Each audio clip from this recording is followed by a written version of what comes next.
Con la geopolítica vamos a saludar en los próximos minutos a Fernando Moragón, que ya está con nosotros. Fernando, muy buenas. Hola Marta, como siempre encantado de estar contigo y la cosa está muy caliente. Efectivamente, en primer lugar, hoy por ejemplo, esta semana hemos conocido que Europa ha dado ya luz verde al 11º paquete de sanciones contra Rusia, Fernando. Un paquete donde se intenta evitar que se puedan eludir esas sanciones, se habla incluso de sancionar a terceros países, se habla también de sancionar más el petróleo de Rusia. ¿Qué te parece?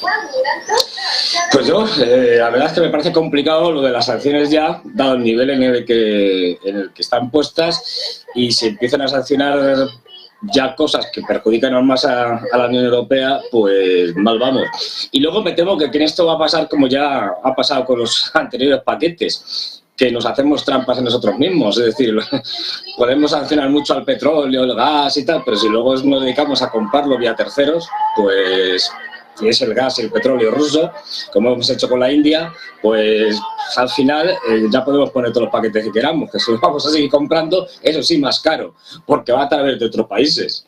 Entonces, yo esto lo veo ya, bueno, siempre ha sido una sin razón, pero porque además es muy gracioso cuando la Unión Europea criticaba que las sanciones lo único que hacen es perjudicar a las poblaciones, no a sus dirigentes. Cosa que es cierta, en cualquier país y circunstancias, pues ahora se podrían aplicar el mismo cuento, ¿no? En todo caso, las sanciones, si perjudican a alguien, perjudicarán a los ciudadanos de a pie rusos, no a sus dirigentes, que no se van a morir de hambre, ni les va a faltar petróleo, ni gas. Pero bueno, es decir, yo esto lo veo realmente, como una acción ya a la desesperada, teniendo en cuenta el desastre que ha habido en Ucrania con la famosa ofensiva de primavera-verano, que, bueno, hasta el mismo Zelensky que ha tenido que reconocer, y los propios norteamericanos han tenido que reconocer que no está saliendo bien, por decirlo suavemente. Que no han conseguido absolutamente nada. Después de ver a bastantes Bradley, vehículos de combate norteamericanos, y los famosos Leopard, los tanques alemanes, pues ardiendo por los cuatro costados. ¿Cómo era de suponer? Porque esto ya lo decían todos, absolutamente todos los analistas, digamos que no están comprados por la propaganda occidental, coincidían, independientemente de las preferencias que puedan tener, de que una ofensiva por parte del ejército ucraniano, sin capacidad aérea, es decir, sin aviones, prácticamente sin defensas antiaéreas, en un terreno llano, era un suicidio. Pues lo estamos comprobando. Es decir, no han pasado de la zona de gris, es decir, no han entrado todavía a la primera línea real de defensa de los rusos, sino que están en esa zona de contacto inicial y están ahí con un continuo, pues un pueblo lo toman los ucranianos, al día siguiente lo retoman los rusos, después lo vuelven a tomar los ucranianos, así se tiran, pues eso, casi 3 semanas que llevamos ya de la famosa ofensiva, y con las expectativas o con la mirada puesta en esa cumbre de Riga que tenemos ahora en julio, de la OTAN. Y ya digo, la cosa va mal. Fíjate cómo será que Obama, nada sospechoso de ser prorruso, es decir, ha reconocido que, bueno, que los habitantes de Crimea y tal, pues tienen el deseo de formar parte de Rusia. Es decir, ya están soltando lastre en Estados Unidos para después del verano, cuando esto sea un fracaso, intentar una negociación con Rusia en la que le cedan, pues eso, Crimea, seguramente Donetsk y Lugansk, ya se verá otras cosas, y lo que tendremos ahí es que posiblemente los rusos digan que no. Por cierto, hablabas, Fernando, de la cumbre de la OTAN, que se va a celebrar dentro de unas semanitas, en julio, en Lituania. Y claro, una de las cuestiones que entiendo que van a ser importantes en esa cumbre es todo lo que tiene que ver con la entrada de Suecia, ¿no?, en la Alianza Atlántica.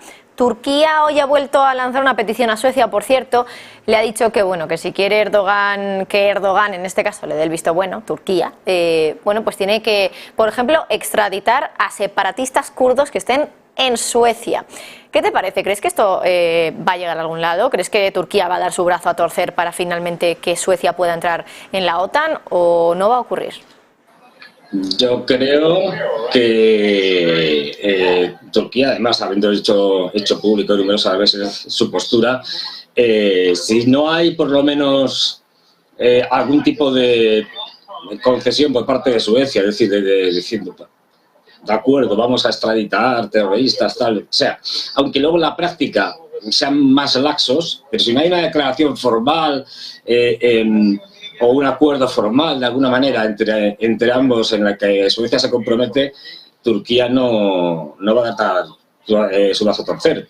Además, no olvidemos, ya pasaron las elecciones en Turquía, Erdogan sigue siendo el presidente y por lo tanto está en una situación de fuerza, sobre todo en cuanto a Suecia y la OTAN. Él no tiene problemas, él sigue estando en la OTAN, no lo van a echar de la OTAN. Bueno, son los suecos, si quieren entrar ya saben lo que tienen que hacer. Salvo que le ofrezcan algo a cambio, que no sabemos lo que pueda ser, que Erdogan le satisfazca, es decir, que diga, bueno, pues sí, esto vale, no haces esto, pero hacéis esto otro. Pues Erdogan no va a dar gratis esa entrada.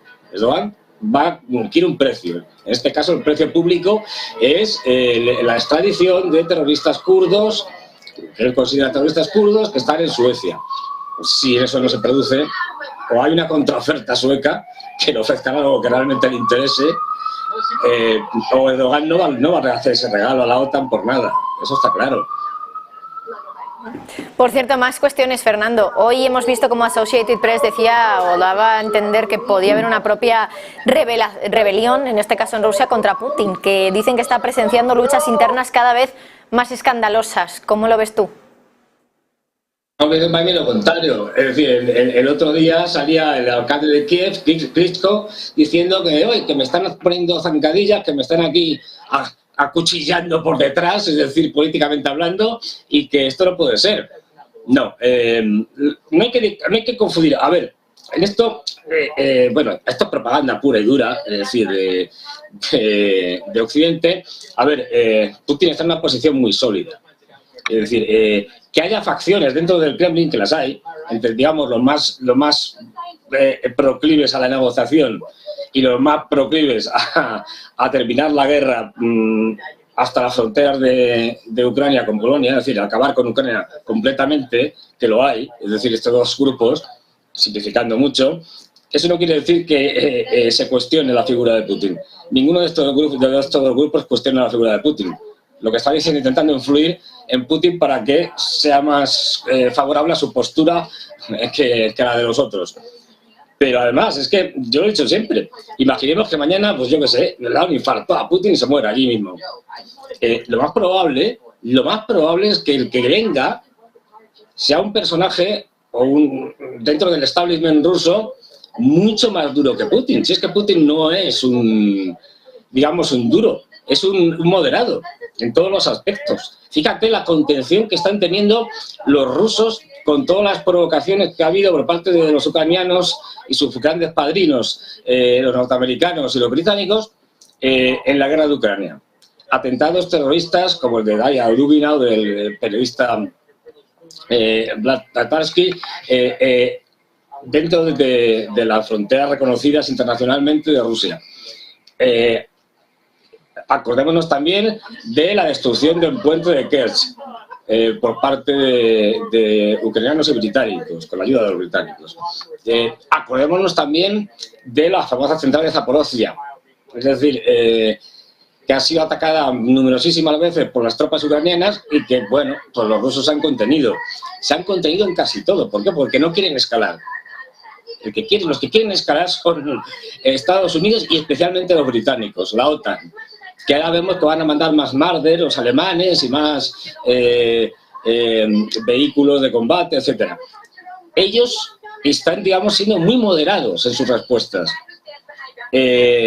Imaginemos que no estuviera Putin y que estuviera un tipo, por ejemplo, como Prigozhin, el jefe de Wagner.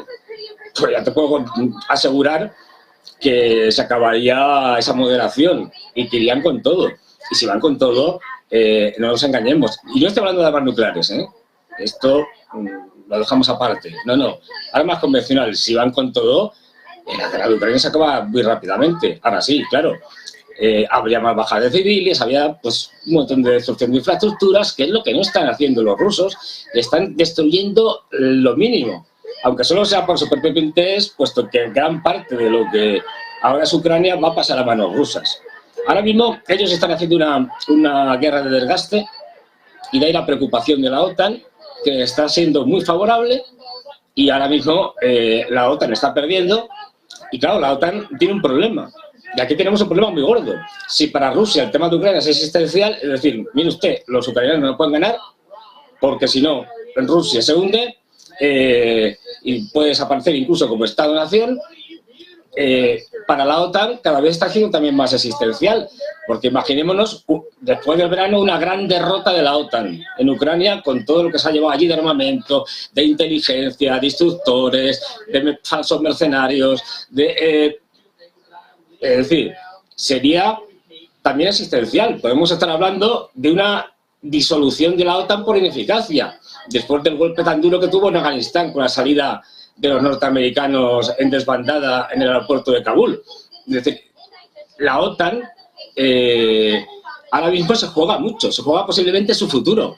Y imaginaros eso, imaginaros un desastre del calibre que puede ser una derrota de la OTAN en Ucrania con los Leopard, con los F-16 que van a mandar, etcétera, etcétera. Demostrando además que su armamento pues tampoco es milagroso. Un tanque es un tanque, sea de la OTAN, sea ruso o sea de quien sea. No podemos exagerar sus capacidades. La OTAN se juega mucho y de ahí mi temor. La OTAN, ojalá me equivoque, va a seguir escalando. Y estamos en una situación muy peligrosa.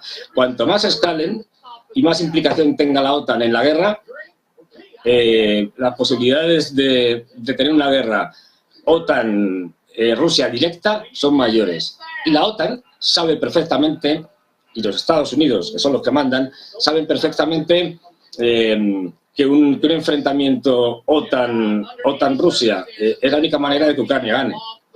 Así que tienen ahora mismo una situación muy complicada, veremos qué sale de Riga, pero saben que no puede ganar.